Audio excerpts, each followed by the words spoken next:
He kōna ipurangi tēnei nā te reo irirangi o Aotearoa. Hi and welcome to Eating Fried Chicken in the Shower bonus episode, which means I'm joined in the shower by clinical psychologist Sarb Johal. Kia ora, James. Kia ora, brother. You are familiar with the meme of expectations versus reality. Yes, I am. It's a term which we've come to know in 2020, and I want to ask you about what's actually happening with our mental state when the reality and our expectations don't sync up. We can be heavily invested in a picture that we might have of the future. Yeah. Whatever that might be that we're thinking about, what it is to be a parent, what it is to have a career in a particular field that we're an expert in, and where that's going to lead us. Because that's often how we drive ourselves forward, isn't it? We go, I've got the dream, I'm chasing the dream. That's right, and we have this very clear path forwards, and that's our idealized, romanticized fiction as to where it is that we're going to be, and we hope that that becomes our reality.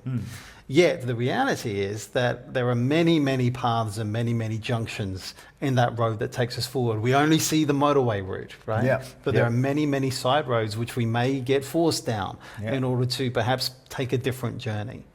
And so that's where our expectations and the reality gap then starts to emerge. And the reality that emerges may be quite different to the expectations that we had of our future.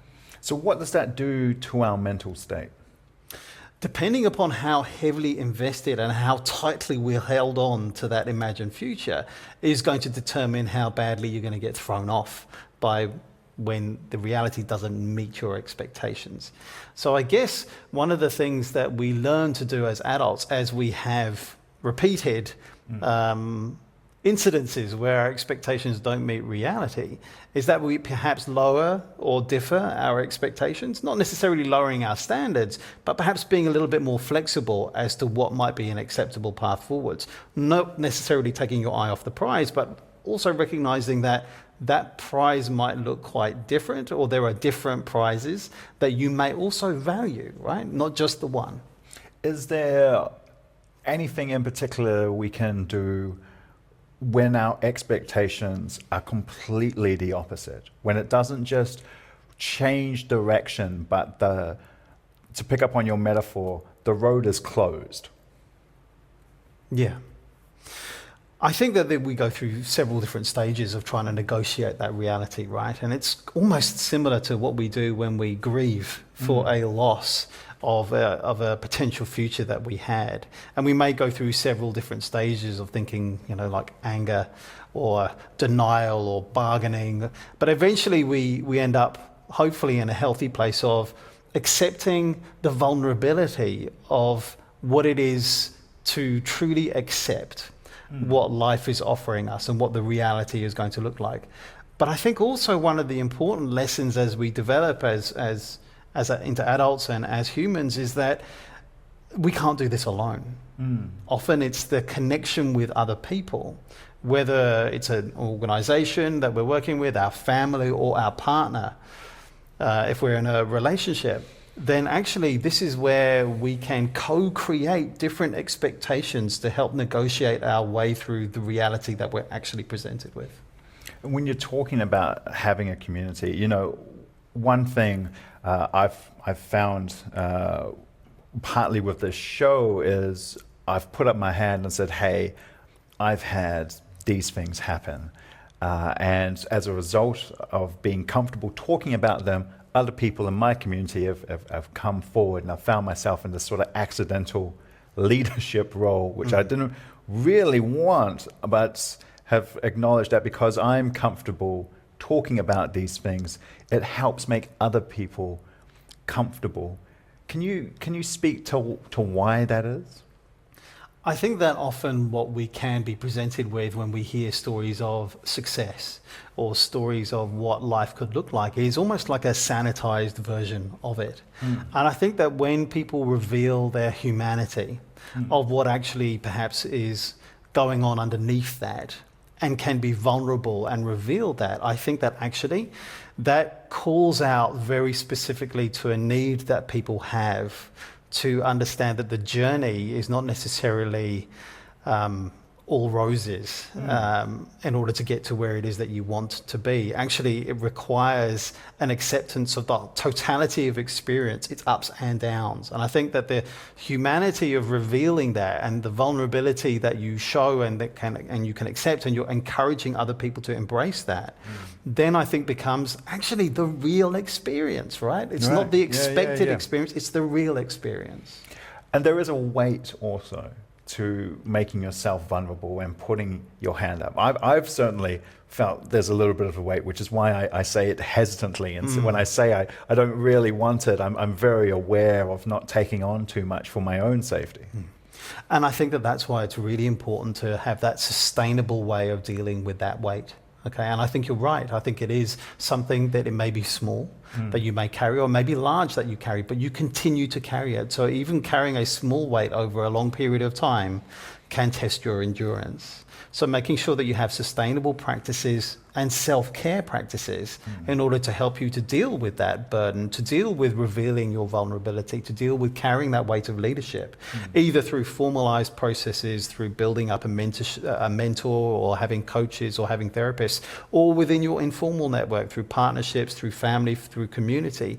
All of that social connection becomes incredibly important in sharing that experience and sharing that load.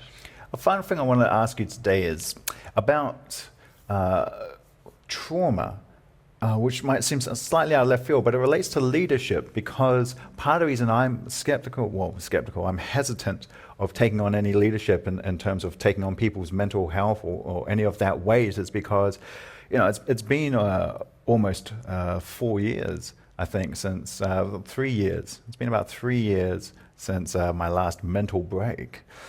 And I was talking to a couple of friends about it, and I realized they hadn't really processed it. They were like, "Oh yeah, bro, but we don't really want to." And I was thinking, well, it's something I haven't properly processed, but I'm still working through. Is it natural for these kind of grief to take such an amount of time? Because I think with TV and movies, I sort of expect the distance from my trauma to lessen it more so than it perhaps has. Yeah, and I think it's not neat and tidy like you see it in the movies and with the edit that you're presented with, right? Because the expectation of what might happen and the reality of what happens can often be quite different. And so it's not uncommon for people to suddenly experience an awakening, a reawakening of an event which they thought they had dealt with, or perhaps they hadn't dealt with, suddenly in their present, because for some reason or other, it's been unlocked and represented in such that it's actually there again for them in the current experience that they're going through.